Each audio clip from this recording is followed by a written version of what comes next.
Now, Eyewitness Sports with Elliot Polikoff. We are coming up on 2 years since the UConn football team last beat an FBS opponent. Now, after a promising start to the season, it looked like that streak might come to an end. But as Huskies fans know all too well, change doesn't usually happen all that quickly. USF was favored by 11 points heading into this one. That might seem like a lot of points, but both of these teams were 1-3 entering today's matchup. South Florida up 7-0 early in the second quarter. Trayvon Sands takes it in from 4 yards out, 14-0 USF. Not a great start for UConn, but the Huskies keep on fighting. Mike Beaudry to Cameron Ross, and UConn on the move in South Florida territory. A couple of plays later, Beaudry playing a little pitch and catch with Elijah Jeffries, and the freshman does the rest, scoring from 25 yards out. UConn cutting the deficit to 7, and for any freshman, catching your first ever touchdown pass, that's a pretty big deal.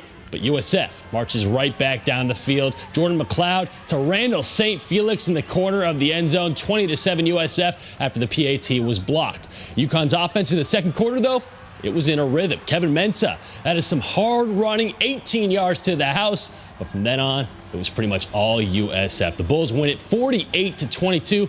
And afterwards, head coach Randy Edsall not too pleased with his team's performance. Well, we got beat by a more athletic team, better team, and we had so many self-inflicted wounds today. It's just something that wasn't good. You get frustrated and do some things you shouldn't do, and that happened where we got a couple penalties that shouldn't have had, but just got beat. UConn now 1-4 on the year. They head to New Orleans next week to take on a red-hot Tulane squad. It's not all bad news, though, when it comes to Nutmeg State football. Central Connecticut State this close to being undefeated on the year. And that's their best start to a season in a decade. The Blue Devils in Fairfield for a big-time NEC clash with Sacred Heart, and CCSU getting on the board late in the first. Stanley Exelome from 5 yards out, 7-0 Blue Devils. Second quarter, same score. This time it's Tyshawn James with a little bit of a nose for the end zone. Takes the snap, and he gets in from 4 yards out, 14-0 Central Connecticut State. They led 14-3 at the half. Got to give a shout out to the CCSU defense today. They were phenomenal. Aaron Winchester and the Blue Devils offense adding to their lead in the third. Tyshawn James hauling it in, 21-3. Blue Devils on top.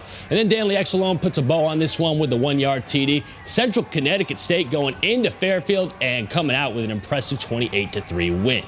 A few miles to the east, undefeated Yale hosting Fordham, and the Bulldogs didn't take long to bust this one open. Reed Klubnik getting the scoring started with a 3-yard dive into the pylon, 7-0 Yale on top. It was 17-7 Bulldogs after one. Second quarter, Kurt Rawlings going to work. He even went downfield to Mason Tipton, who gets behind the Fordham secondary for the 48-yard score, and that's 24-7 Eli's, but Rawlings not done going deep. JP Shofi, 69-yard pitch and catch, 31-10, and Yale lighting up the scoreboard at home. But it wasn't just the offense coming up big for the Eli's. For the second straight week, Yale getting the pick six. Kyle Ellis taking it 23 yards the other way. Bulldogs win big, 48-24. Next up, a matchup of unbeatens with Dartmouth a week from today. The Yankees offense, too much for the Twins in game one of their ALDS matchup. So how did Minnesota respond in game two? By starting a pitcher who earlier this year was more well known for his uber driving skills than throwing a baseball.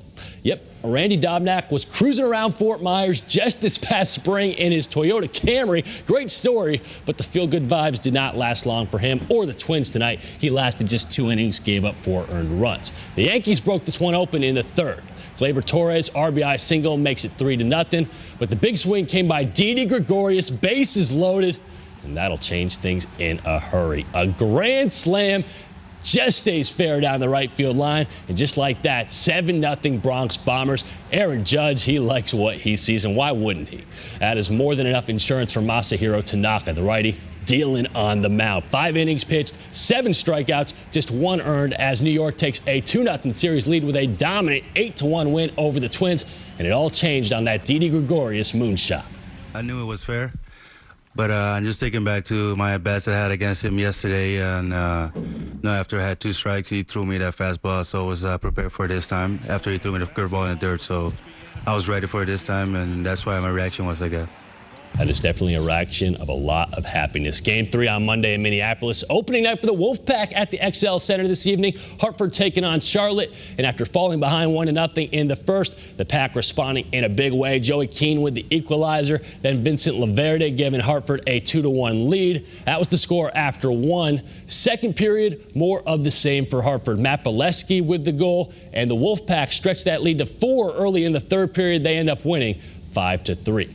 How about a couple of scores elsewhere in the Nutmeg State? UConn men's hockey starting off its season in Bridgeport tonight against Sacred Heart. Those teams battled to a 3-3 tie, and draws the name of the game, I guess. Hartford Athletic, they led pretty much the entire way against Swope Park tonight over at Dillon Stadium, but in the end, they also tied 2-2. Of course, that big game tomorrow, the Connecticut Sun, Game 3 of the WNBA Finals. That series is tied at 1 game apiece. All right, Elliot, thank you.